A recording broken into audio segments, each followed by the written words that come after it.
Professional wrestling is the one true sport. Other sports have their share of intense, dramatic moments, but nothing can compare with professional wrestling.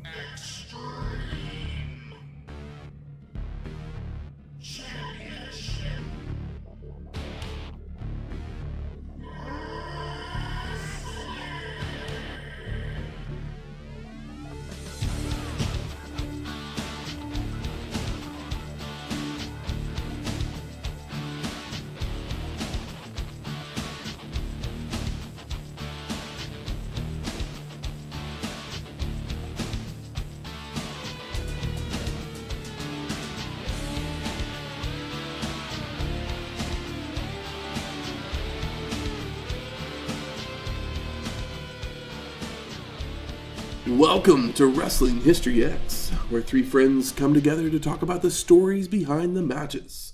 I'm Matt. And I'm guiltier than OJ. Welcome to episode 362, Hardcore Heaven, 1999. Extreme. It's always extreme here in ECW. Yeah, I feel like it's been a few weeks. It's been a little bit. I think, I don't remember last time we watched. It was Guilty as Charged. That's what it was. I was like, what was the last show we watched? This, though, is the fifth Hardcore Heaven produced by ECW. It would take place on May 16th, 1999, from the Mid-Hudson Civic Center in Poughkeepsie, New York, with an attendance of 2,800 people and a buy rate of 75,000. Pretty decent buy rate for ECW. I agree. You know, no one's hitting the 300K like WWF is, you know. ECW. Like, yeah. This feels like a triumph, almost. I mean, it literally is just up really in the East Coast area. So probably no one in Oklahoma is buying ECW pay-per-views because they probably don't have any clue what ECW is. I mean, I had some... At least at this point, because it hasn't hit TNN yet. Yeah. By the time they hit TNN, there ain't nobody left. Yeah. But, yeah. Which is later this year, by the way. I had some friends in, like, my high school and stuff that probably had, like, ECW tapes or whatever. Mm-hmm. But they were, like, kids that listened to, like, they only listened to, like, Metallica and ICP. They were it's going to sound rude, but they were kind of like white trash skater kids. And so it made sense that they had ECW tapes. But something that would happen right around the same time as this Hardcore Heaven. Star Wars Episode 1, The Phantom Menace, would come to theaters the very next week. Who's your favorite character in The Phantom Menace that doesn't matter? Like favorite character that doesn't... Or I guess your favorite new character. Because Anakin technically isn't new. Because he's Darth Vader, spoiler alert. It's like Space Jimmy Smits wasn't in this one, so... No, Space Jimmy Smits is a great answer, though. Probably... I mean, I feel like it has to be Padme. I mean... I don't know. I was a big Natalie Portman fan to begin with. What about Zabulba? Love Zabulba. Zabulba was good. I agree. Watto, just because it's a hilarious, fucked up stereotype, which is all the aliens in Star Wars. Because it's just not Jar Jar. We know it's not Jar Jar. Yeah, I like the king. Yeah, the Asian guys. The king of Jar Jar's race, the underwater. Yeah, the people, Gungans. The Gungans. That's the word I'm looking for. The guy that goes, the. I can't do it. He was pretty fun. I'm just asking. Qui-Gon was a new character. Is Yaddle in this one? I don't remember. You know who Yaddle is? It's the really old like stringy haired lady Yoda. Okay. I think she's just in a couple of scenes, like just in the like council like shots. I'm pro Yaddle. I mean, the true answer should be Darth Maul, though. He was the coolest. I kind of think that Darth Maul stinks, but... Because that fight scene is still one of the best fight scenes probably in all of Star Wars It was the first one that was doing more than like kendo. Yeah. Like where they were just actually doing Japanese sword fighting, but with laser swords, which is what I prefer, but I understand that needs to change. Should I say it should be Sabe? Do you remember who Sabe is? No, who's Sabe? Sabe is the Padme stand-in that Keira Knightley. Oh, okay. Yeah, I had no clue what the name was of that character. I knew Keira Knightley played the stand-in for her. Mace Windu, is he in this one? Mace Windu is in this one, yeah. He's a brand new character. The droids are fun. Roger. Like the rolling droids? Yeah, the battle droids. Yeah, those are cool. You know who does that voice? Billy West. Peter Serafinowicz. I can't ever say his last name. You said it about as good as I could, probably. But he plays the tick. He plays the tick in the cartoon, the new one. In the new TV show. The new TV a couple years ago, yeah. Yeah. But if you're ever wondering who I'm actually talking about, there is the Phantom Menace the best of the prequels? No, it is the worst of the prequels. Really? Yes. But the best part of this movie is the pod race, right? Yes, the best part is. Is that the best part of the pod race and the Darth Maul fight are two the best parts of the entire movie. Are they the best parts of the prequel series altogether? We get the Yoda fight in I think that's Attack corny. of the Clones. I think it stinks. It was fine when it came out. Rewatching it now, Yeah.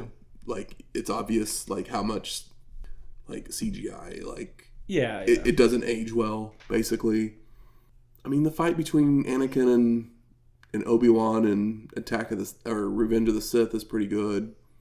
I've still never seen all of Revenge of the Sith because I started to fall asleep and I never watched it again.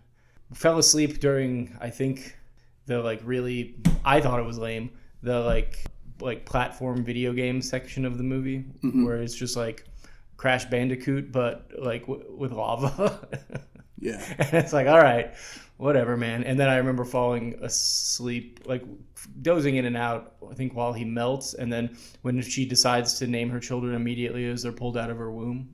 And I just kind of eye rolled, and I was like a senior in high school, so at my most cynical, and I was just like, dumb. And I just never went back and watched it. But you did do a midnight showing of Phantom Menace, right? I don't know if I don't have a memory of seeing Phantom Menace in theater, which is crazy. What would you would have been, what, 12, 13? I was in, I think I was in 6th grade when it came out. So probably like 12. Yeah. Yeah. But I remember when it came out on VHS, going to a friend's house for like a sleepover and watching it. And there's no way I feel like I hadn't seen it yet, but it's crazy that I wouldn't have seen it in the theater because I was a fan of the trilogy. Mm-hmm. I saw all the re-releases, so I don't know. I don't like for my age, I should have a stronger love or appreciation maybe for the prequels, but they just, to me, if it's not the original 3 Star Wars movies, I just really don't care.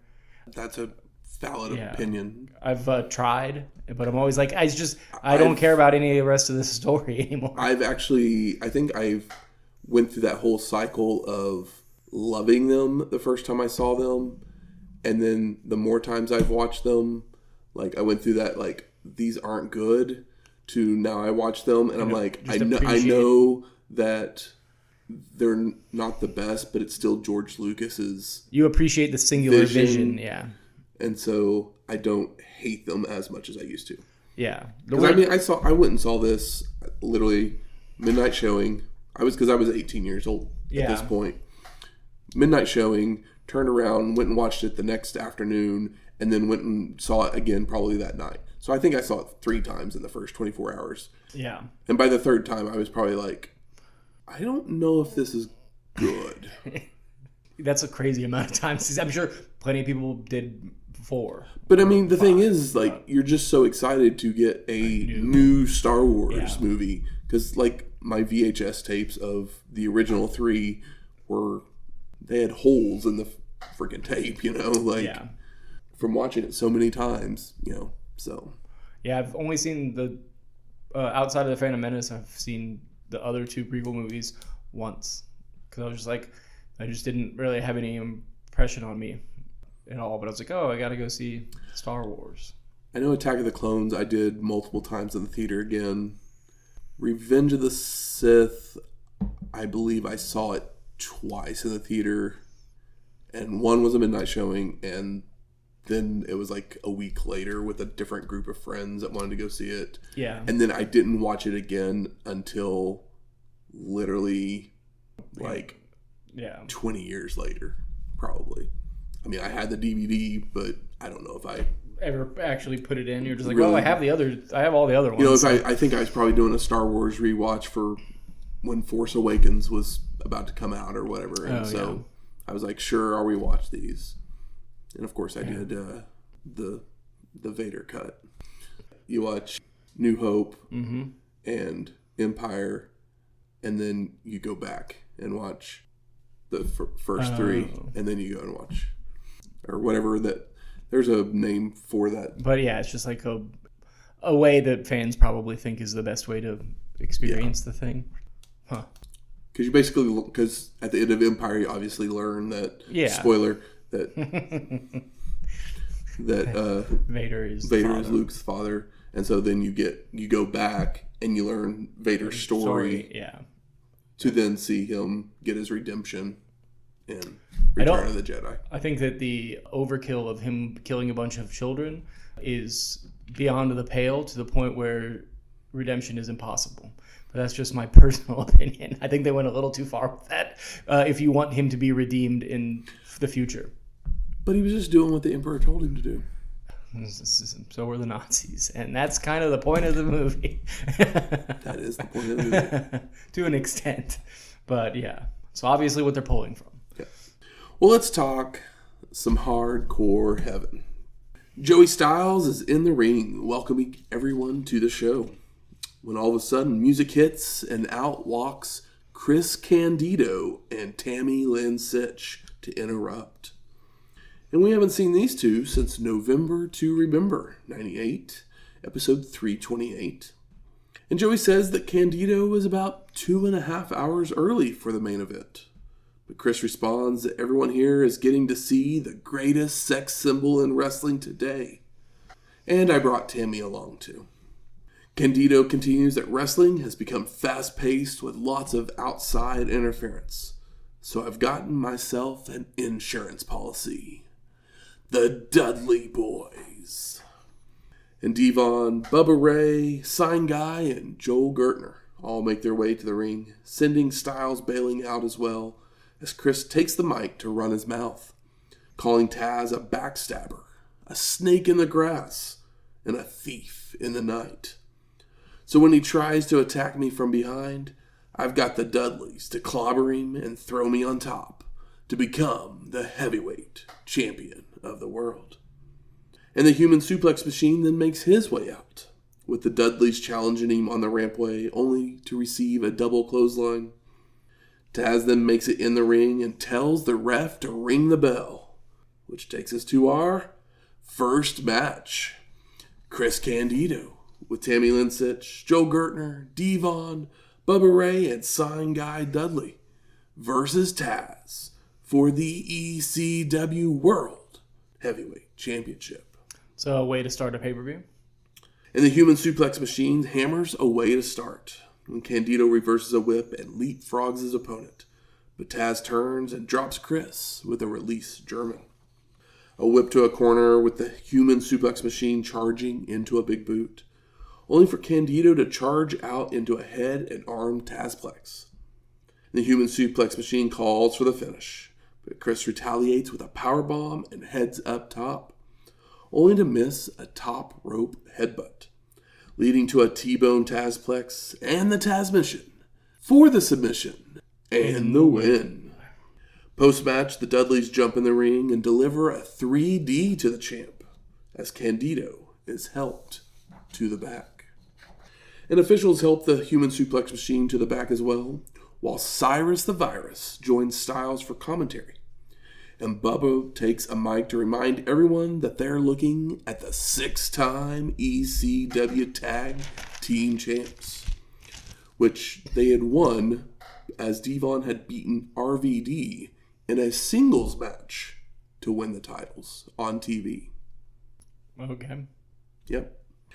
And Bubba Ray continues that they were the guys who hacked up the Sandman. They broke Beulah's neck and split up the Eliminators. And now Perry Saturn wears a dress. They beat Tanaka back to Japan, took your heroes Sabu and Van Dam and kicked their ass. So if there's anybody with the balls enough, get your ass down to my ring. Which takes us to our second match. The Dudley Boys of Devon and Bubba Ray with Sign Guy Dudley and Joel Gertner versus Balls Mahoney and a mystery partner. Balls. But the champs are out here first. Foreshadowing. I find it hard to believe that Balls Mahoney is going to beat the Dudley brothers. But hey, we're here to find out. Who knows? Maybe his partner could be a help. Could be. So Balls fends off the champs with right hands, super kick to Devon, and a slam of Bubba before going up top for an elbow. But he fucks it up, only to make amends by attacking the hip that he missed. And Devon's back in, but he receives a belly-to-belly suplex with Mahoney headed up top again when he gets caught with a double press slam by the Dudleys.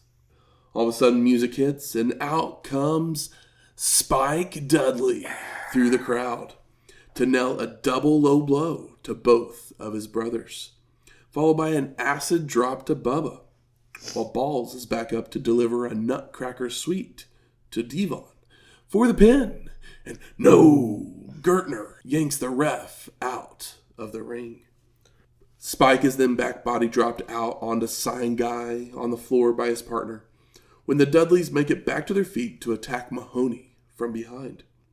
And Balls ducks a double clothesline and throws his returning partner with a crossbody at the Dudleys, only for him to be tossed back and forth until a fallaway slam over the ropes to the concrete below by his brothers. I think they were actually trying to throw him out into the crowd, and they just didn't get him far enough. Because he hits hard. Yeah, it's pretty gross. Poor Spike. Mahoney retaliates with a double clothesline of his opponents. More right hands until a leaping forearm from Devon takes Balls down. And they brawl on the outside, with Mahoney being sent into a guardrail while Bubba Ray brings Spike inside to hit a Samoan drop. Bubba asks for a table and gets it set up, only for the smallest Dudley to cradle him up for a 2 count before running into a big boot. And Bubba Ray places Spike on the table and heads to the top turnbuckle. But his little brother whacks him in the junk and goes for a super Rana, only for it to be reversed into a sit-out Bubba Bomb. Damn. Through the table for the pin. And no, Balls breaks it up. Devon with a reverse DDT to Mahoney, followed by the Dudleys delivering their finisher to Spike, when Balls busts both Dudleys with a chair several times. Now Sign Guy jumps in the ring, but he begs off when Mahoney sees him, allowing Gertner to come in with a chair of his own to whack Balls across the back. And Joey screams out that Joel Gertner's about to die as Mahoney just turns to face his attacker, when Joel starts throwing lit matches at Balls, only to receive a fireball back in his face. But the Dudleys have made their way back in, and they nail a 3D to Mahoney for the pin and the win. So he's throwing matches at Balls, and then Balls throws back a fireball. Yeah. Joke works on paper, I guess.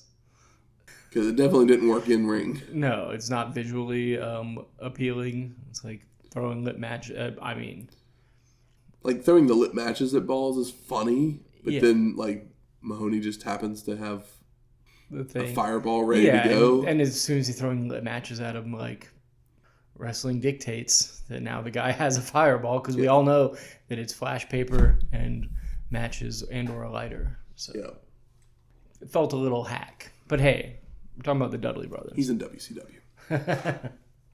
We then get the title card and opening video package with highlights of our competitors. Can you believe that we had a 2-match messy cold open. The top 2 belts in the company. And they're the cold open for this show. Yeah, it's really bizarre. And I was like, where are we going? Where could we possibly be moving? Yeah. But we'll find out. Yeah, here we are. So we go to our third match. Super Crazy versus Taka Michinoku. Well, I'm already more excited than I was for the last, 15 to 20 minutes. And we haven't seen Taka since In Your House Judgment Day, 1998, episode 326. Oh. And Crazy starts us off with a drop kick that sends Michinoku out of the ring, only for Taka to return with a springboard drop kick that sends Super Crazy to the floor.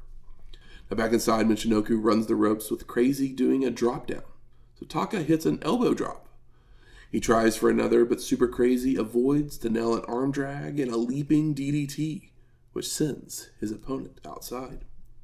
And Crazy looks to dive out, only for Michinoku to be back on the apron with a forearm to knock down Super Crazy, taking control with a snapmare, basement drop kick, and stomps, which causes Crazy to yell out, "Fuck you!"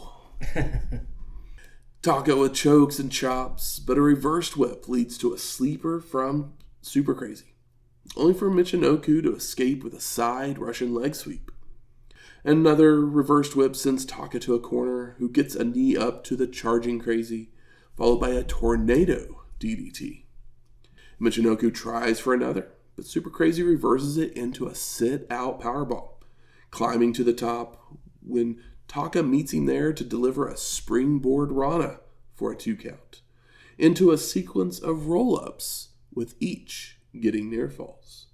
Crazy then charges at Michinoku, only to be back body dropped over the ropes to the floor, with Taka flying out with a springboard plancha. But Super Crazy moves in time, sending his opponent into the railing. Oof.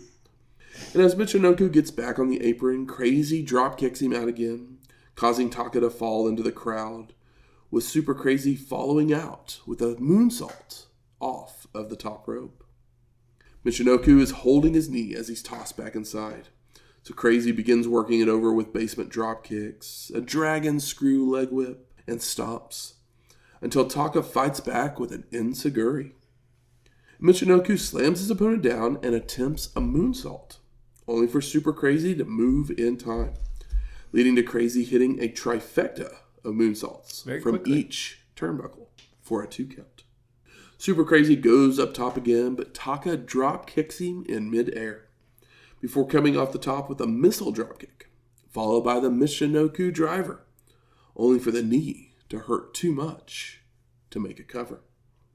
Taka goes for a second driver, but Crazy counters it into a DDT and a German suplex, which Michinoku flips out of to attempt a Hurricanrana, only for Super Crazy to reverse it into a powerbomb for the pin and the win.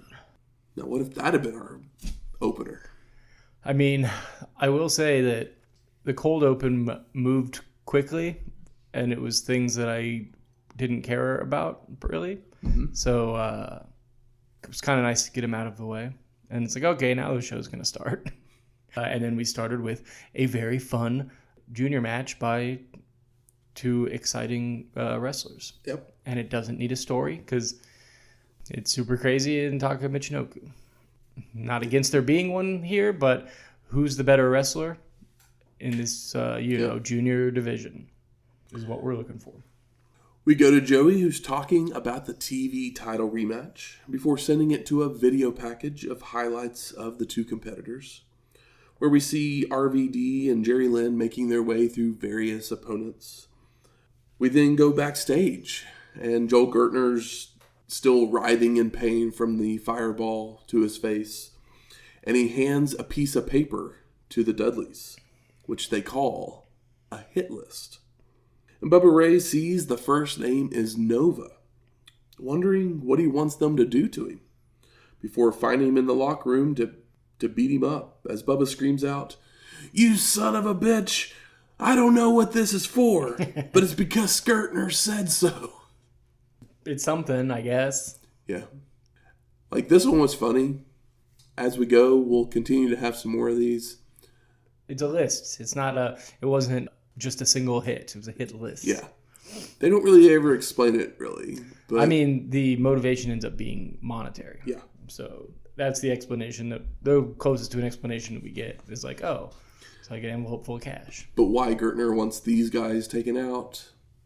No clue. Yeah. Wouldn't you want him to go after Balls, because Balls is the one that burnt your face? I mean, that was only the first one on the hit list. Maybe Balls, or maybe he had the hit list written. Probably had the hit list written beforehand. That's true. Because now he's writhing in pain with fire in his eyes. But we'll see some more of those when we get to them. Mm-hmm.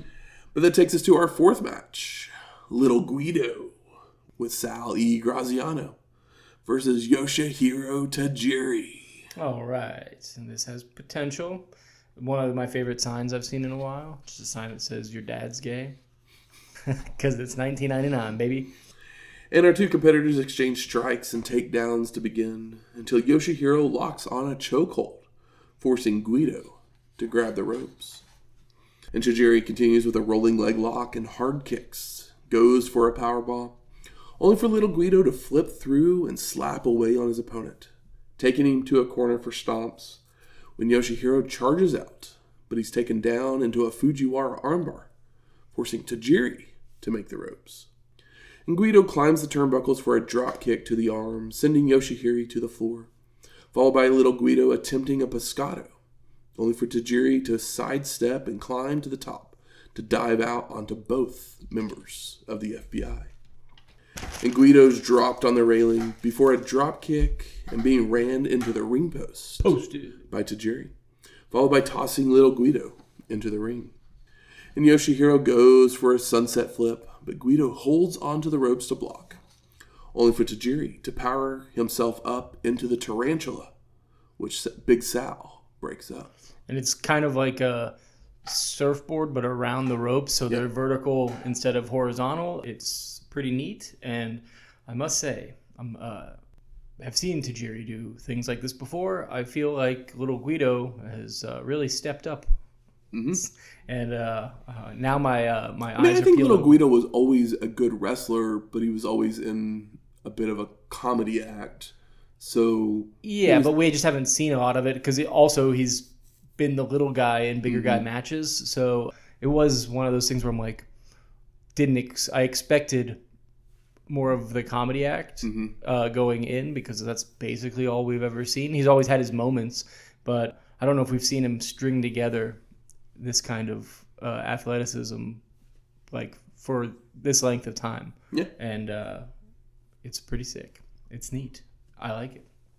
Little Guido's back on the attack when his whip is reversed. So he goes to leap up and over his opponent, who catches and dumps Guido out to the rampway.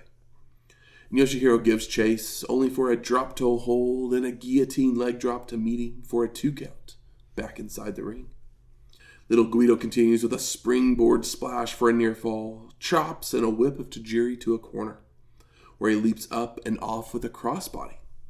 But Guido catches him with another Fujiwara armbar, letting it go to allow Big Sal to come in to deliver a power slam for a 2 count. Little Guido goes back to the armbar, only for Yoshihiro to escape with a dick hold. But Guido responds by tossing his opponent to the floor, where Sal gets a few more shots in. Handful of meatballs. Yeah. Back inside, body slam, knee drop, and a leg drop from little Guido, followed by a whip to a corner and charging in, only for Tajiri to nail a thrust kick and attempt a hurricanrana, which is countered into a powerbomb for a near fall. Guido tries to turn his opponent over into a Sicilian crab, but Yoshihiro powers out and hits several basement drop kicks. He then goes for a suplex, only for little Guido to float over into a full Nelson, rolling it over into another armbar, forcing Yoshihiro to reach the ropes. And Tajiri then goes for a dragon suplex, but Guido blocks, so Yoshihiro turns it into a modified airplane spin before tying his opponent up in a tree of woe. Whoa. Yeah, it's kind of basically like a crucifix, but then he airplanes him. Yep. It's a good way to transition into the tree of woe. Tajiri then delivers a basement dropkick, kicks Big Sal off the apron, followed by a roundhouse kick and a brainbuster for the pin and the win. I mean, this was wonderful. Maybe my favorite one so far, and might be because I've never expected this much from Guido. Yep. We got some winners going on here. Yeah. I mean, they might not be as big of stars as that quote unquote cold open, but they're holding their own. But this is better wrestling. Yeah. This is what we want to see. This is more to our taste. We then get a video package over our next match, where we get highlights of Tommy Dreamer and Lance Storm's mini confrontations, with Mad Season's River of Deceit playing in the background. That's a huge blind spot for me. I should have listened to this album 25 years ago when I was into this shit, and I've just never listened to it. It's about time. We then go backstage and we see the Dudleys looking at their hit list. And next up is Rod Price. Bubba says he likes Rod, but Devon says there's $3,000 here for the hit. You know, it would be funnier if they said, who the fuck is Rod Price? But Bubba Ray claims he never liked that country boy anyways. And then they finally find him, beat him down with the chair, yelling, "It's nothing personal." They're just making money. Yeah. And we haven't seen Rod since Ultra Clash 98, episode 321. Which is why I was like, Who the fuck is Rod Price? Hey, get your merch catalog. Order right now. Before Joey talks about the upcoming dates that ECW is going to be running. Yeah. Cool. That takes us to our fifth match. Lance Storm with Dawn Marie versus Tommy Dreamer with Francine in a street fight. Isn't that every Tommy Dreamer match? Every ECW match? match? Every ECW match. And the street fight should take place in the street. It's no DQ. But yeah, I know. I'm just picking nits. Yeah. So Dawn comes out wearing no pants. So Lance forces her to put some on. While Cyrus is hinting that Styles is leaving for WCW, causing Joey to kick the virus out of the booth. Yeah, it was hard. The audio on this was really muddled, especially from the commentary side. So that's why I haven't really talked about Cyrus much, because I just couldn't really retain very much of it. Like Joey's mic was fine. Cyrus's mic was not. Yeah. He was kind of hard to understand. Yeah, and just like the audio in general on this. Because I had another version of it that I queued up as well, but I think it looked better, but the audio was even quieter than the version that I got from you. So I was like, oh, that one looks better, but I can hear even less than this one, and this one's audio isn't great. It was something like that. The match gets going as Storm attacks Tommy on the rampway, but Dreamer gets the advantage and tosses Lance to the floor and into the railing. And they make their way inside the ring, where Tommy looks to hit his opponent with a trash can lid, only for Storm to avoid to hit a forearm and go for a sunset flip. But Dreamer belts Lance in the head instead. And a clothesline takes both men over the ropes, followed by Storm having his head smashed into the steps. And they've made their way to the ramp, with Tommy whipping Lance into the ropes and picking him up for a Spicoli driver. Yeah. Only for Storm to counter into a reverse DDT and multiple elbow drops. Now back inside, Lance places a chair in the middle of the ring and wanting to back body drop his opponent. But Dreamer counters into a backslide, which Storm flips out of. So Tommy goes for a DDT, only for Lance to trip up his opponent and driving him down into the steel for a 2 count. Storm then wedges the chair between the turnbuckles, but his whip is reversed, sending him into the steel, bouncing out into another Spicoli driver attempt, which Lance escapes to shove Dreamer into the weapon and connect with a super kick, only for Tommy to block it first and attempt a clothesline, which Storm ducks and delivers the super kick for a near fall. Lance then grabs a table and sets it up at ringside, when Dreamer gives chase to Brawl, ramming Storm clouds first, into the ring post. Posted. Tommy then throws a section of guardrail into the ring and runs his opponent into it before grabbing the chair to whack Lance. But Storm avoids and crotches Dreamer on the railing. And Lance climbs to the top for a double axe handle, only for Tommy to move in time, causing Storm to crash into the barricade. Dreamer then sets the chair up and smashes Lance's head into it before climbing the ropes. But Storm meets him there to rocket launch his opponent into the steel for a 2 count. Turnbuckle smashes by Storm, reversed whip to a corner for a flare flip to the apron with Tommy charging in, only for Lance to block and attempt a hip toss, which is blocked and reversed into a suplex when Storm flips out of it into the ring. Nice little spot, I guess. Segment. Lance then charges at Dreamer, where he's back body dropped over the ropes and through the table on the floor. ECW. And Tommy rolls his opponent back in before tossing the chair in as well, only to land within the grasp of Storm, who jabs at Dreamer's forehead with the edge of the weapon, busting Tommy open. Lance then takes his belt off and whips Dreamer with it on the floor, followed by driving the belt buckle into the cut once they're inside the ring. Yeah, I thought it was silly that he threw the chair in there. And then, of course, they cut to Tommy too early where he's like halfway under the ring. So he comes out and I'm like, oh, I know what he was doing under there. Yeah. Yeah, he's bleeding now.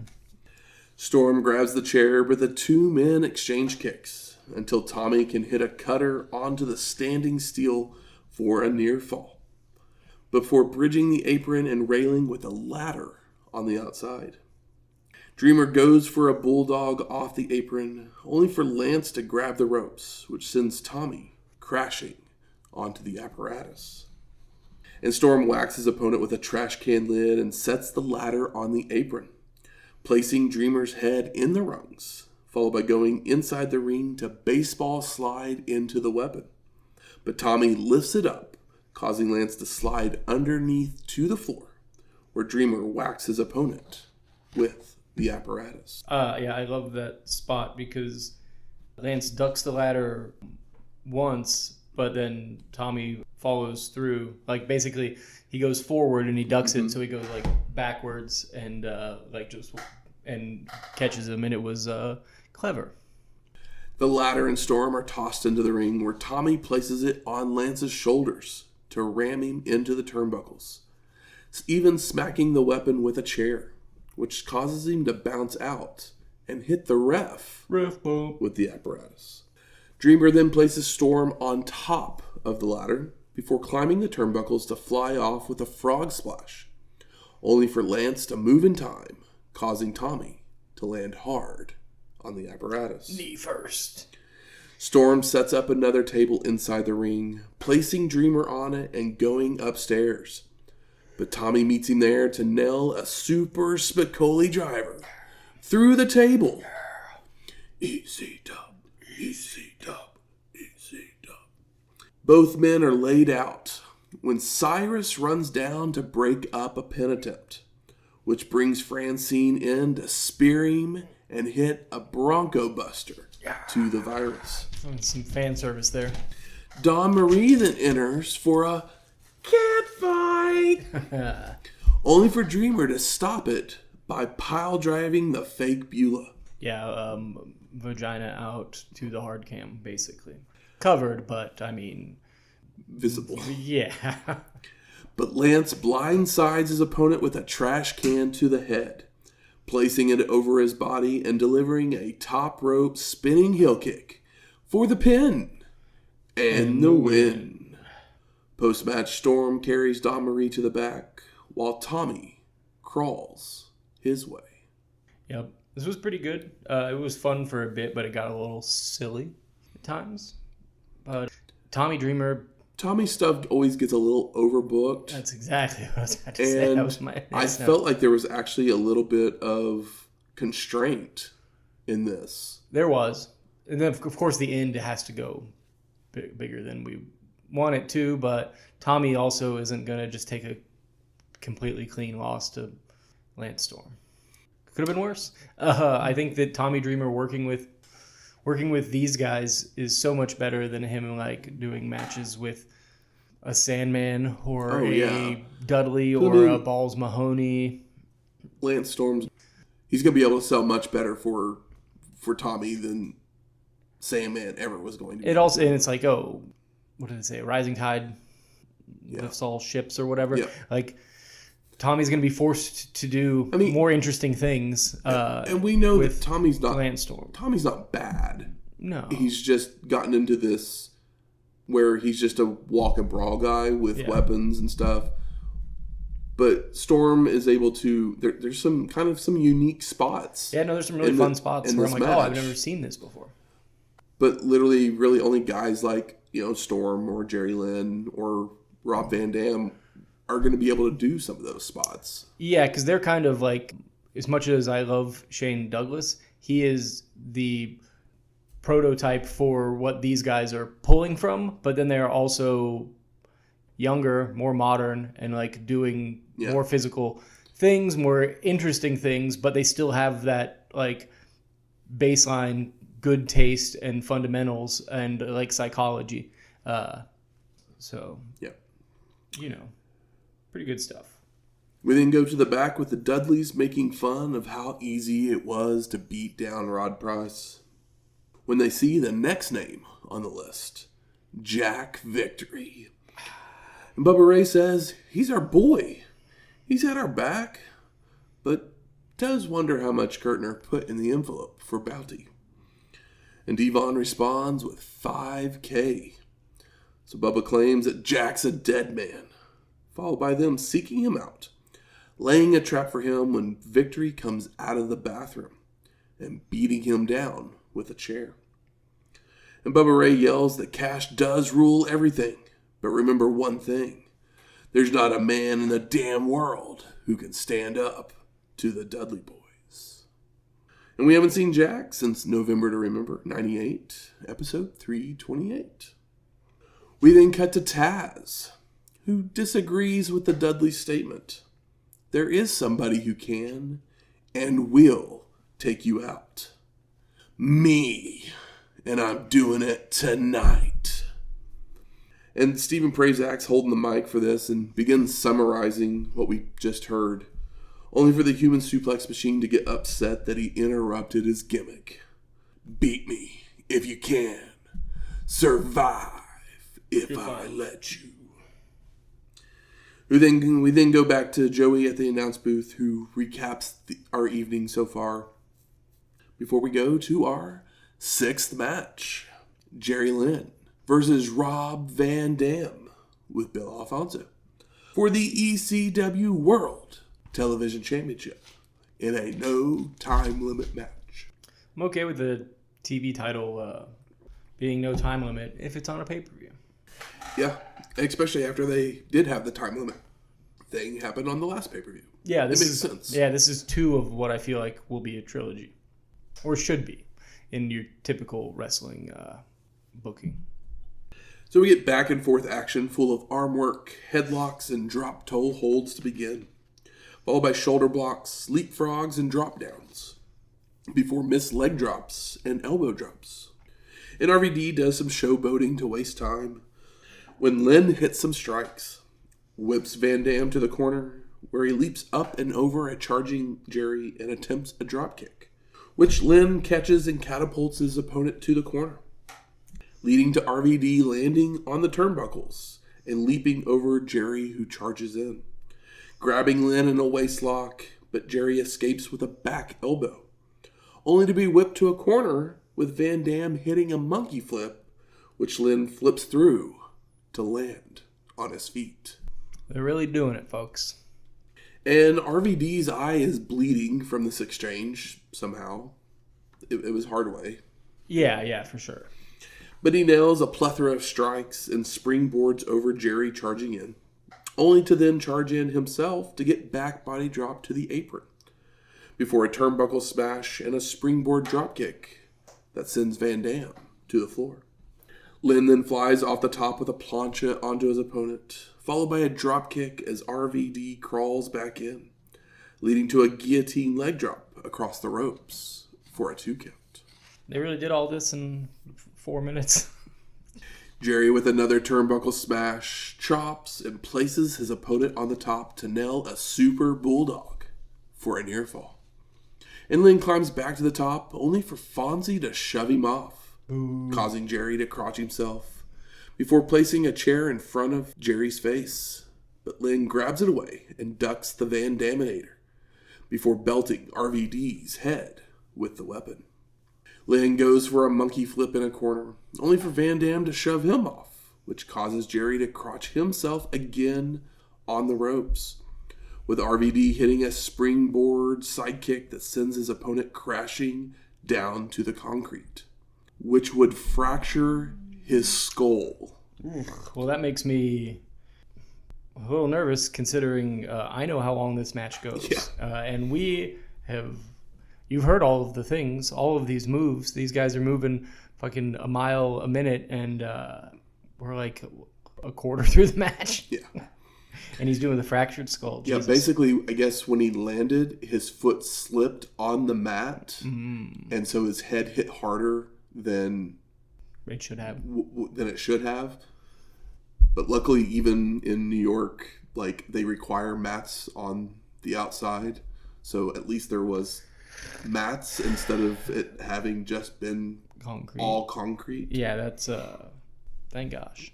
It could have been really a whole lot worse. But because of this, it does take Lynn a few minutes to kind of like get his shit back together. Yeah. Because Van Dam literally has to lift him back up to his feet to whip him into a railing before sending him into the front row, with RVD running and leaping over the guardrail with a clothesline. And Van Dam looks to drop Jerry on the barricade, only for Lynn to wiggle out the back and drop kick his opponent back to ringside before they make their way into the ring. And Jerry's sent to a corner where he leaps up and over into a roll-up for a 2 count.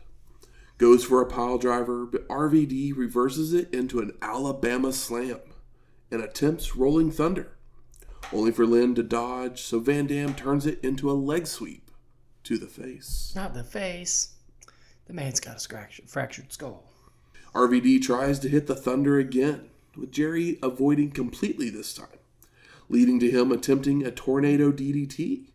But Van Dam counters it into a Northern Lights suplex for a near fall.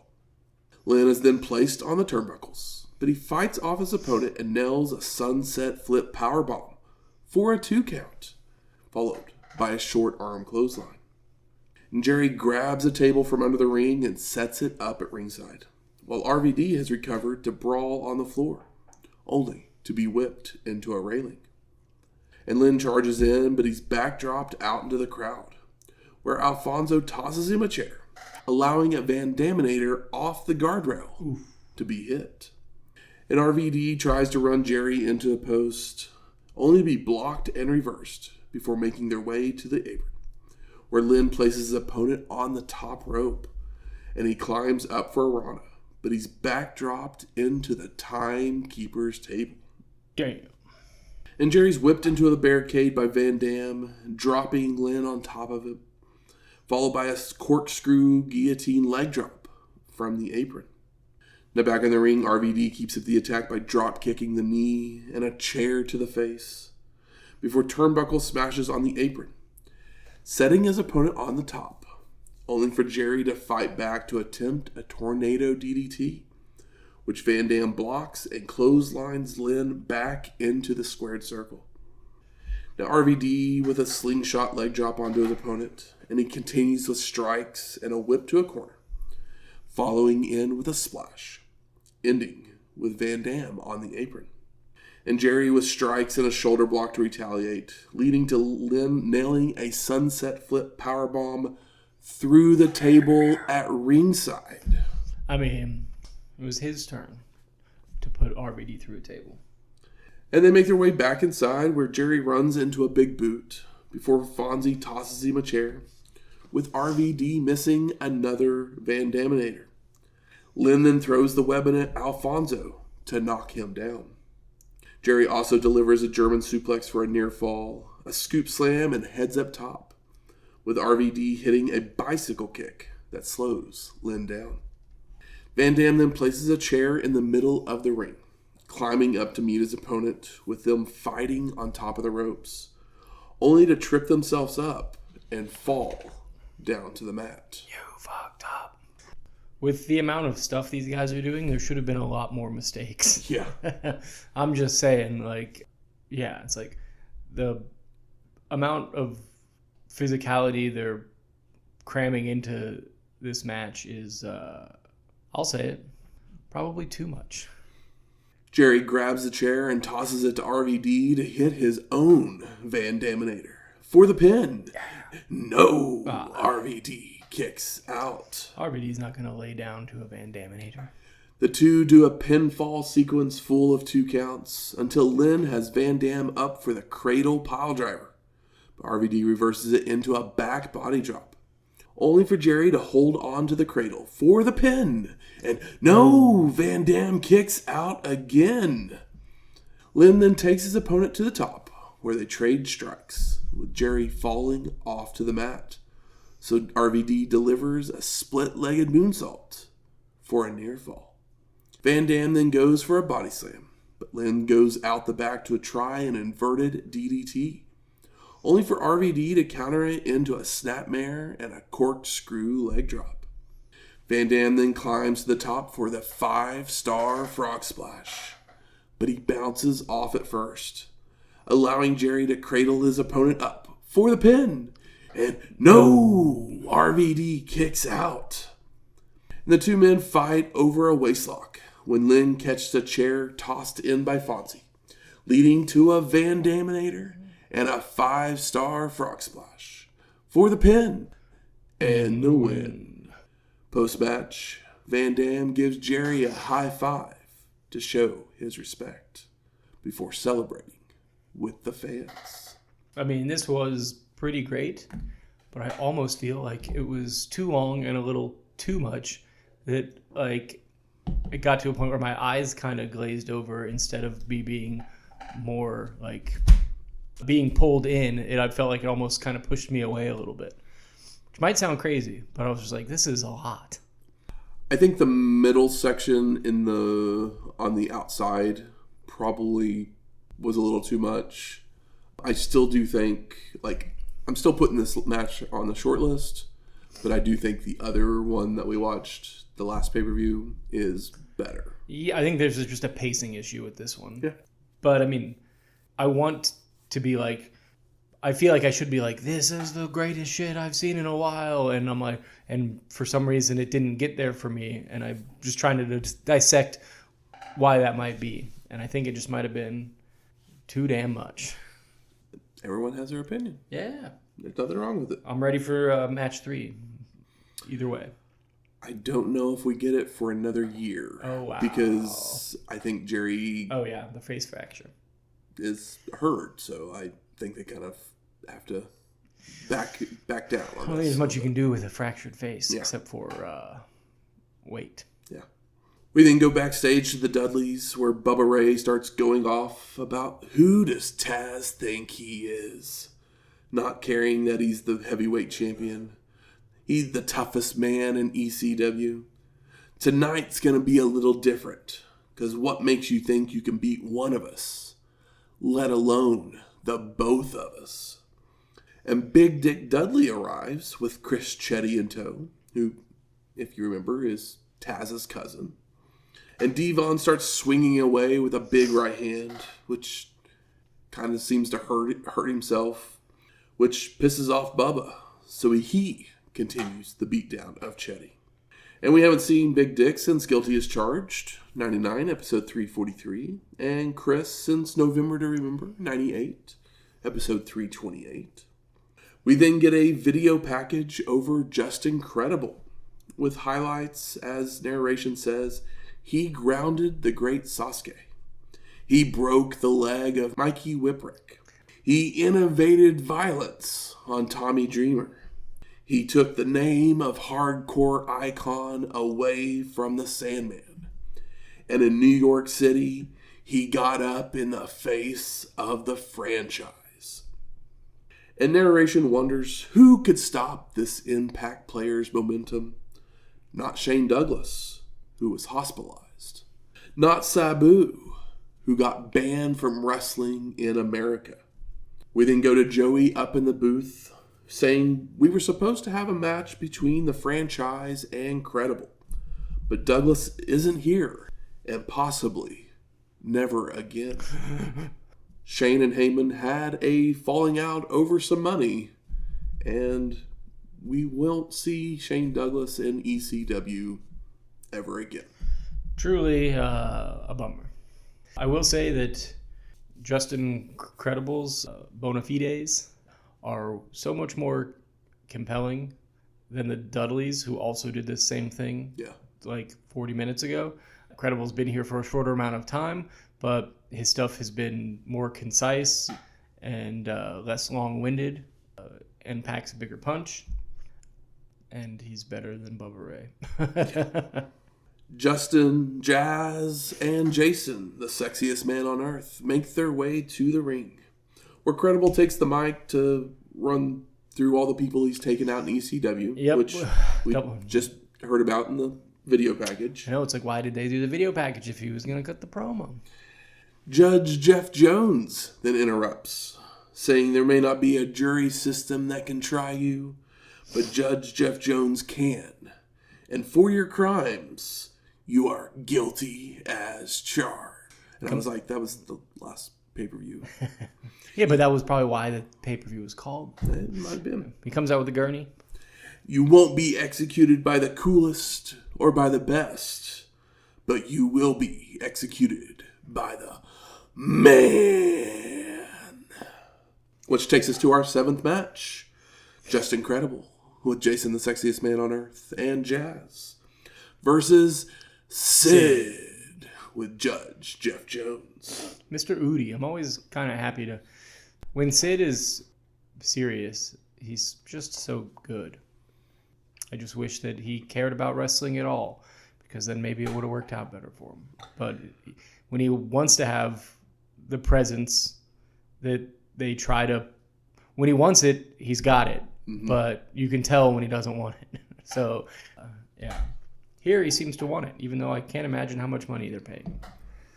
Credible ducks a clothesline, but he gets thrown up into the air, followed by kicks, a whip to a corner that sends Justin upside down, and being thrown out of the ring.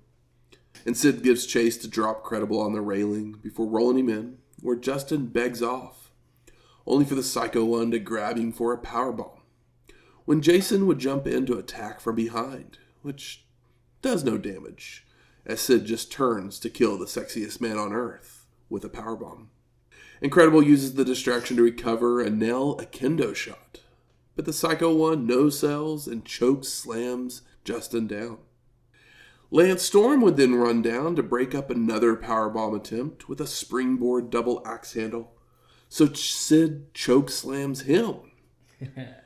And as the Psycho One sets up for a powerbomb of Storm, Credible throws powder into his eyes, leaving Sid blind and allowing the Impact players to work him over as the ref is called for the bell and the disqualification. That's right, a disqualification in ECW. I mean, basically, Sid wasn't going to lay down, and they needed Justin Credible because he's going to be in the company. As it's thinning out, he's kind of one of the guys that can be a top guy. Exactly. Sid, I can't blame Sid for not laying down, because he's fucking Sid Udi. He's maybe the best part of the Shockmaster promo. Post-match, the Impact players toss the Psycho One to the rampway, where they also set up a table and placing Sid atop it, only for Sabu and Bill Alfonso to come running out to belt the Impact players and the Psycho One with chairs. The Homicidal One places Justin on the table next to Sid, followed by going inside the ring to deliver a triple jump double leg drop, but Storm pulls Credible free at the last second. I love there's a moment in this where Bill Alfonso runs out to get a chair or whatever, but it's too far, so you can see Justin turn around and kick it towards him so he can set it up for Sabu to run down. Just like a small moment, but it was very noticeable and moderately charming. I wasn't mad about it. And security begins trying to clear the mayhem, holding back Sabu, so he attacks the guards, placing one of them on a table that bridges the apron and railing before a triple jump leg drop through the security guard and the table. Security then drags the homicidal one away as Fonzie blows his whistle, leaving only Judge Jones and Sid left at ringside, where the psycho one seems to have a problem with his manager, who's trying to calm him down. And Jones wants a handshake, only for Sid to gather him in for multiple power bombs before leaving to the back and out of ECW. But we'll see him again real soon. Yeah. That Sabu landing on the security guard in the table. Yeah. I think they said athletic commission, but it doesn't really matter. It's a guy in black. But yeah, looks like he lands directly on his tailbone. Yeah. It's a rough one. I do love that he comes out and just attacks everybody. Because you're like, oh, there's no way he's like saving Sid. And then as soon as he lands, he turns and like hits Sid. That table, they must have not gimmicked if it's holding Justin Credible and Sid at the same time. Right. I was like, damn. Hey, get your ECW merch. Will it ever show up? Find some fake stuff out there. It's still cool. Yeah. It feels like even in the crowds, you don't see enough. It's like, did they just make 50 shirts at a time or something? Basically. And Joey then explains what happened at the beginning of the show and how it was supposed to be our main event. So we're kind of off script now. But that takes us to our 8th match. Bubba Ray Dudley with Sign Guy Dudley versus Taz for the ECW World Heavyweight Championship. Who did Bubba Ray Dudley fillet to get this match? Is it just like, oh, we're just out of guys? Basically. And we haven't pushed, and like he's been here longer than Lynn or Storm or Candido? Like those guys. They were building up the storyline for it to be a handicap match. Yeah. And then just to like take Devon out was kind of like, what? Like, Bubba Ray doesn't need a singles match. Like, that's not what we need. And like, does anybody want him to win? That's fine, but does anybody even hate him enough for him to be? It would have almost made more sense for Sid to like stay out here and like fight Taz if we wanted another. But Sid wouldn't have agreed to be submitted either. We need somebody to lay down for a title match on a pay-per-view. Well, Bubba takes the mic to let everyone know that Devon was gonna win the title tonight, only for him to break his hand on Chetty's skull. So it looks like you people get to see, standing right here before you, the next ECW World Heavyweight Champion. And I know you all want to say it with me. Bubba Ray Dudley. Does anybody like himself in wrestling more than Bubba Ray Dudley? No. Yeah, I didn't think so. And the human suplex machine enters and administers the Brooklyn boot before his music has even finished, followed by a fireman's carry Tazplex, sending Bubba bailing outside. And the human suplex machine grabs the mic to add a little wrinkle. FTW rules. Falls count anywhere. Beat me if you can. Survive if I let you. And Sign Guy jumps on the apron to distract Taz, allowing Bubba Ray to attack from behind with strikes, chops, a scoop slam, and an elbow drop for a 2 count. Taz is gonna kill you. The human suplex machine is thrown to the rampway where Bubba continues the punishment until a reversed whip leads to a drop toe hold and a metal sign that Taz grabs from a fan over the head. Yeah, it's like a giant stop sign, except for it's painted black, and it says either Taz or I think it says FTW. It says FTW. Okay, yeah, just making sure. And the fight's taken out into the crowd with the human suplex machine being busted open after being thrown into some equipment cases, brawling through the lobby and making their way back to the ring, where Bubba Ray keeps up the attack until he gets caught on the top rope with a super front head and arm Tazplex. Devon then comes out and nails an inverted DDT on the human suplex machine, followed by Bubba delivering a corner splash. And Bubba Ray tries for another, only for Taz to charge out with a clothesline. But Bubba retaliates with a side slam. And the Dudleys bring a pair of tables into the ring, propping them up in different corners, before Bubba returns to a slugfest with the human suplex machine, when the ref tries to get them to stop using clenched fists, only for both competitors to just grab John Finnegan and toss him through one of the tables. Yep, I thought this was so incredibly stupid. I mean, we've already had a disqualification on an ECW show. Oh, yeah, by the way. And now we're having a, quit using clenched fists? What? Ref bump, by the way. Yeah. But what I thought was stupid more, the thing was 2 tables. I know exactly, so one-on-one match, a guy comes out to help his partner. All that means is that either Devon's going through the table or the ref is going through the table. So it's it should have just been one table because it just kind of, as soon as they put 2 tables up, I was already in my head being all right, well, which one is it going to be? And it was just kind of that overbooked thing that takes me out of it. Yeah. But clench fists, I get it. It's ECW. Bubba Ray then hits a Bubba Bomb as Pee Wee Moore runs in to make the count for the pin. And no, Taz kicks out. Devon jumps in the ring to help with a combo back suplex, Hangman's neckbreaker that only gets a 2 count. And Devon then picks up the human suplex machine for the 3D. That other thing wasn't a 3D? I just thought it was 2 3Ds in her. But Taz counters it into a DDT before planting Bubba through the remaining table with a T-bone Tazplex. And the human suplex machine's whips reversed, with Bubba Ray lifting his opponent up to his shoulders, only for Taz to reverse it into the Taz mission for the submission and the win. Post-match, the human suplex machine celebrates in the ring as Styles says his goodbyes, and we go to a highlight package of the evening's events with music from Bruce Dickinson called The Zoo before fading to black. I thought it was an interesting song. That's the only reason I looked it up. It's a Scorpion song. Yeah. I like the Scorpions. It's the most famous Scorpion song. No One Like You is one. Hurricane. Yeah. It's probably the biggest one. But Scorpions, long career. It's not like hair metal. Those songs that everybody knows are the ones that are sound like hair metal, but they were a band for a long time before. Scorpions, pretty decent discography. So Michael, I ask you, what are your overall thoughts of Hardcore Heaven 1999? It was good. There was some really good wrestling here.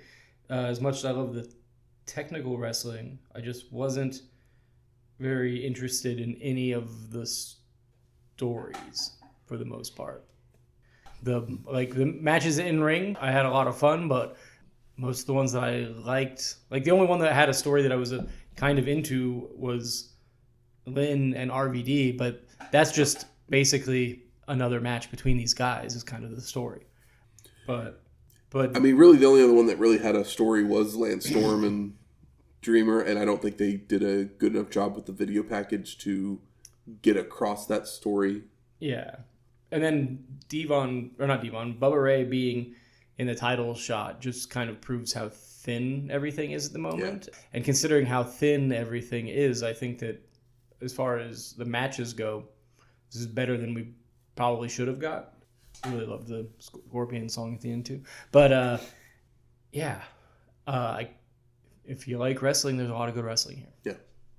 I mean, any show that the opening and ending are this week usually means it's not a very good show. But the 4 matches in the middle are incredible.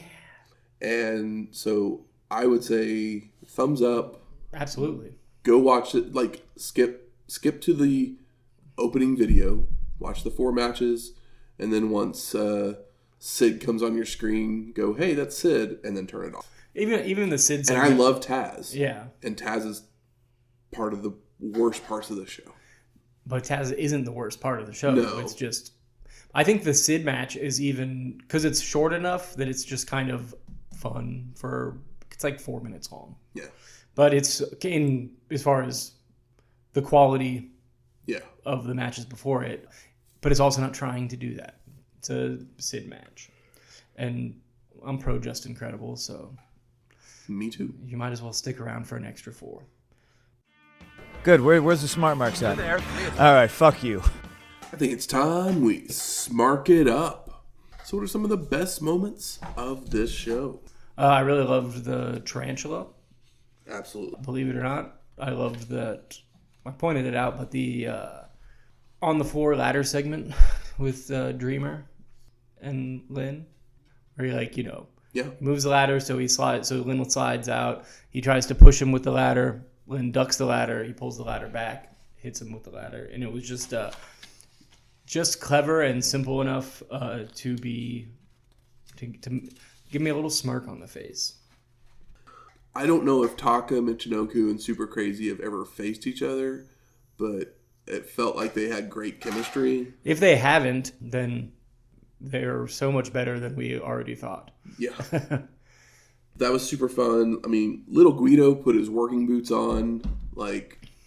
That might be my favorite match, only because I had the lowest expectations and it over-delivered.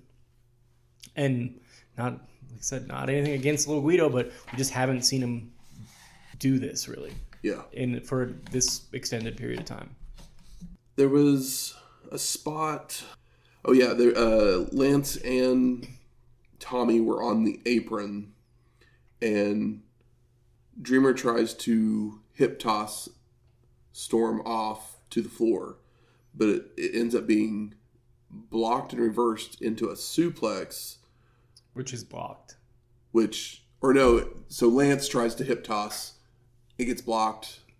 Tommy goes for the suplex on the apron, which Lance, instead of being suplexed onto the apron, he literally flips out back into the ring. Yeah. Which, I don't think I've ever seen anyone do that. So I thought that was a little cool sequence. I can see that one in my head. That's another one of those sequences that they came up with where it's like, oh, I haven't seen this before. Which a lot of times when you say I haven't seen that before in wrestling, at this point, it's typically something that's just stupid or dangerous. And this was just creative and interesting.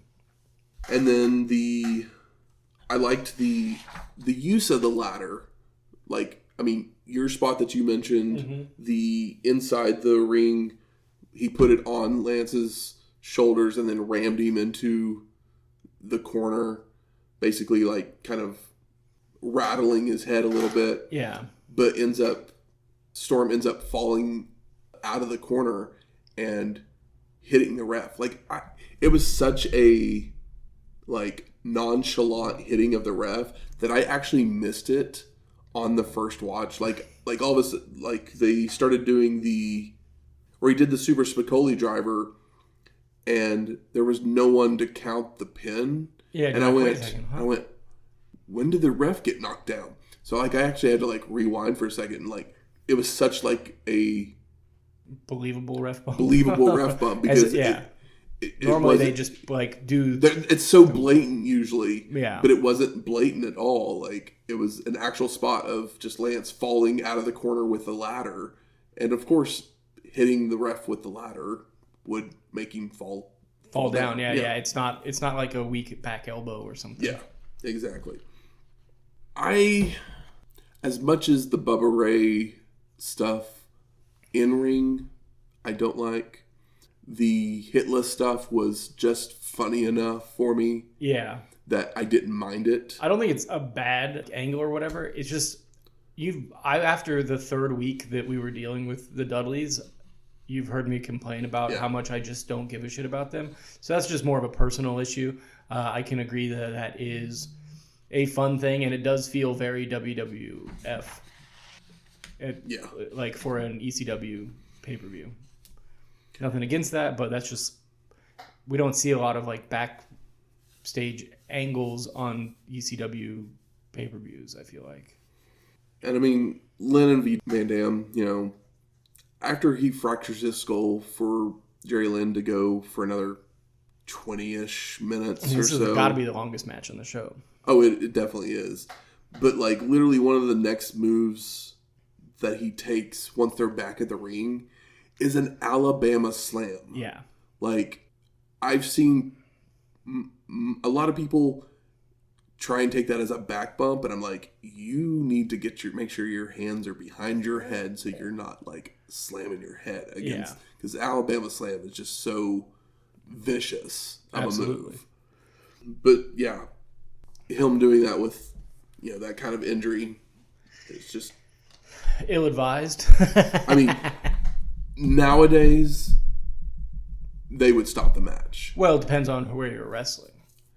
In major promotions, they would stop the match. Yeah. I mean, I think in GCW, I think in this day and age, most wrestling companies would stop the match, because most wrestlers, I mean, this is a good thing and a bad thing.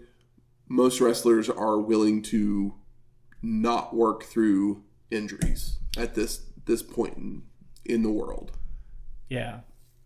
Like, if they hurt themselves in the ring and it's like, I cannot continue this match, they are going to call it. Yeah, but I mean, there's a... In 1999, you don't call it. Yeah, unless you can't walk. You literally... Well, even if you can't walk, RVD rolls you back into the ring, he hits his 5-star frog splash, and you take the pin. Yeah, that's a good point. He also might not have really known about the fracture because the adrenaline. I mean, but it's possible, but like everybody else, like I'm sitting there watching it, and he hits his head. Yeah, it's nasty. And he lays there, and as soon as RVD goes to pick him up and he's lifeless, I'm like, something is wrong here. Yeah, that's when you looked it up. I actually went and looked it up at that point because I was like, something is wrong here. Yeah, and RVD and talks to him. Yeah, and then knowing that this match still goes for another 20 minutes, I was just like, no, something's wrong here. Like, yeah. But, and they botched one spot in the longest and most complicated match on the show, probably. Which it was a botch, but it didn't take me out of it. It didn't take me out. It was the kind that because it's like late enough in the match where these guys have been beating the shit out of each other that it's okay that they're exhausted and believable. Mm-hmm, exactly. I've said it a million times. I'm not anti-botch whenever it feels like it. It just brings me in more as long as just don't repeat the spot. Don't repeat the spot, and as long as it's like. As long as it feels like it could happen, then it's fine. How about most disappointing? I mean, Dudley's in the ring. Yeah. They just felt like they padded the show out with the cold open. And I'm kind of what the fuck did Candido do to Heyman to get wasted on the show? Send him out there, get wasted in 3 minutes, and then just be like, we're done. I mean... And I also was like, was like Candido leaving? Is this why this is happening? But he ends up sticking. He's still there for at least until the end of '99. I mean, maybe him and Tammy have just been a pain in the ass as of late. I mean, it's possible that the drug use has just gotten out of hand, and Heyman didn't trust him to be able to deliver a main event. Yeah, or deliver long enough singles match or whatever. I mean, that's the only thing I can kind of figure out, but it's just wow. Yeah, this is the guy that was I'd say he was in before Lance Storm, Jerry Lynn, and Just Incredible, and was basically just they're all upper mid card and can all be kind of. And he's put in on a different ranking any day of the week, but Candido has fallen under all those guys. Yeah, and he was above them for just a month or two prior. Shane Douglas having his issues, which, I mean, if I'm not getting paid, I'd probably do the same thing as what he did. Yeah, Shane Douglas, you can say it about so many wrestlers, but one of the kind of most underappreciated from a monetary standpoint in wrestling, because the work that he does in ECW feels like he could be anywhere. I mean, I've actually heard that the entire reason why he never wanted to give up the belt was because as long as he had the belt, he knew he was going to get paid. Yeah, he's not a dumb man. So, once the belt wasn't on him anymore, he knew he was going to have to fight for his money, and it just wasn't coming. So, but we'll see him again. Always happy to see him. Yeah, but sad to see him go. Anything else disappointing? I mean, I don't think there's a whole lot disappointing other than just the Dudleys in the ring.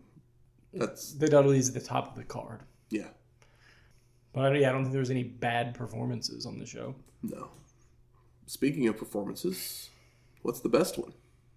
It's hard to, like I said, though Lynn and RVD was probably the best, but for some reason it kind of lost me. Maybe it's because those 4 matches were all so good, and that was the last one and the longest one that I was a little worn out. But Guido was the most surprising and fun, but that's because it had the lowest ceiling, in my opinion, before it started.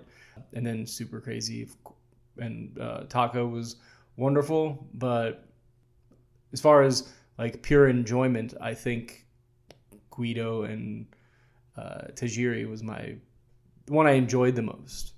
I'm not saying it was better than Lynn and RVD.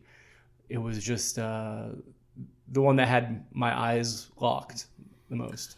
I mean, out of those 4 matches in the middle, Storm and Dreamer is the least best good one, you know. Yeah, but it's still very good. Because it's an ECW style match and it's less to our taste. Not less to our taste. But on that end as well, Lance Storm made me appreciate a Tommy Dreamer match. Yeah. He definitely might be the MVP of the show. And I know I'm probably a little biased because I love Lance Storm. Yeah. But when I'm actually like sitting, I was like trying to sit here and think about it. I'm like Lynn and RVD, best match of the show. Like it's, like I said, short list match for me. It's also a pretty famous ECW match. Yeah. But when I think about what performance was the best, it made me enjoy a Tommy Dreamer match. So I think I kind of got to give it to Lance Storm. He forced Tommy Dreamer to wrestle. Yeah. And they actually had multiple spots that were creative and fresh. Yeah. I'm not mad at that. And how about most surprising? Shane Douglas leaving. I mean, or not showing up to work, I guess. I know Shane was going to leave at some point. But I was surprised and mostly saddened that it was here and now because you never want to see it happen. But for me, it's just that Bubba Ray Dudley was in the title picture. I mean, that's probably the biggest surprise, yeah. And because he definitely shouldn't be there. They need to. They should have figured something else out completely. I mean, yeah, but who can you put there? They obviously weren't going to do it with Candido because he's in trouble. It feels like, and then Just Incredible, I guess. Mean, but like so they have Sid booked for this last show. Or have Taz in Credible and Sid. Like if Sid doesn't have to take the pin that way, and Sid can still look dominant.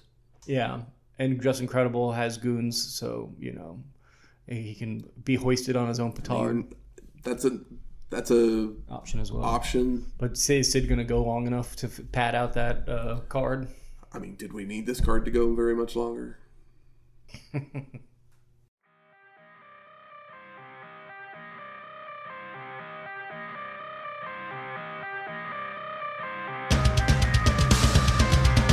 For the thousands in attendance and the millions watching around the world, ladies and gentlemen, let's get ready to rumble!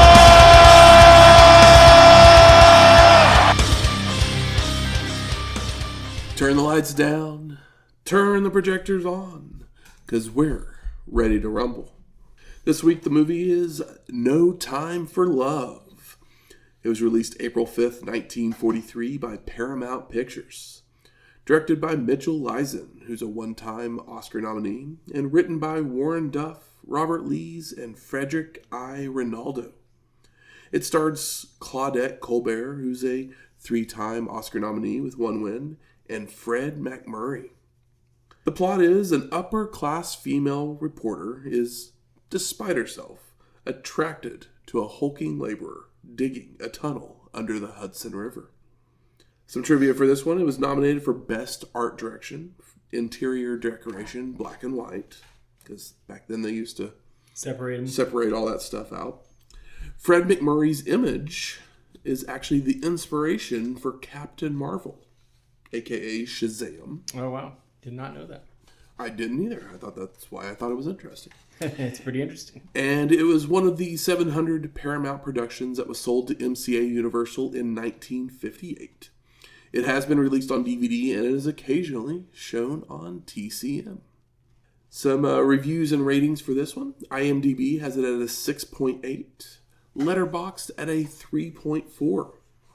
And I found this review from Bosley Crowther in the New York Times from 1943. It's a delightful comedy. Thoroughly ingratiating film. The weakest part of the picture is the swift and classic means to an end. And my review is, this is a screwball comedy wrapped up in a Hallmark-ish romance story, where we see the photographer fall in love with the hunky sandhog. Sandhog? I've never heard that before. It's the guys who, they're literally... Tunnel diggers, yeah. Tunnel diggers, yeah. I've just never heard it before. I like it. We then get the side characters such as a sister who foils the scheme at first, only for the gay friend to give the news that she still loves him. I give an extra half star for a interesting title sequence. It felt very modern, that a director would probably use CGI in the modern times to do. Yeah, is it like where they like signs and stuff have the names? Stuff like that, yeah. Or Hard to Ticket to Hawaii, where all the crates they just use a piece of paper, but all the crates have the opening credits on it. But obviously in 43, they had to use some practical effects to maneuver it. Had to get somebody out there that was a sign painter. Yeah. The wrestler of this film was Woody Strode, and this is our fourth time to see him. He was playing a sandhog as well. He's in the background when our leads meet for the first time in the tunnel. And so I gave this movie a 3.5. I actually enjoyed it quite a bit. The story is a bit simplistic, as you know, most Hallmark romance stories are. I mean, the title of the movie seems like a parody or a Hallmark movie. Like, No Time for Love. It seems like a fake show in a movie or a TV show. And I gave the rest of the performance a 2.5. He knew how to handle a shovel. Yeah. But if this movie sounds interesting, it's a little bit difficult to find. I had to go through the library system. You didn't have to. You didn't sign up for Turner Classic Movies or whatever. I mean, it probably could have shown on Turner Classic Movies. Kidding. Which it probably does at times. I think that they might be part of the AMC. There's so many streaming services, but I think AMC has a streaming service. Or is Turner Classic Movies part of the HBO thing? Who knows? I got rid of all of them, so I have no clue. TCM is just cable. A lot of their stuff does show up on HBO. Yeah, but probably not this one. Not all of it. A lot of it shows up on the Criterion channel as well. Who knows where TCM will be in a year, if it's even still a thing, because... Who knows? Thanks, Paramount. If this sounds interesting, go check it out. Try and find it. You found the DVD through the library? Yep. Next week, Over the Edge, 1999. Yep, it's that show, guys. Bring a box of Kleenex. Music from this week's show is This Is Extreme by Harry Slash of the Slash Tones. And Taz won our main event, so we play Survive If I Let You by Harry Slash and the Slash Tones. And if you like this episode or any of our other ones, please go out there and rate and review us on iTunes, Spotify, YouTube, or wherever you find your podcast at. Do as Michael says. 5 stars or no stars. Do it for the fractured skull of one Jerry man. And if you have any questions, comments, concerns, you can always email us at WrestlingHistoryX@gmail.com or find us on X at WrestlingHistoX. That's Wrestling HISTOX. We'll talk to you next week. Laters.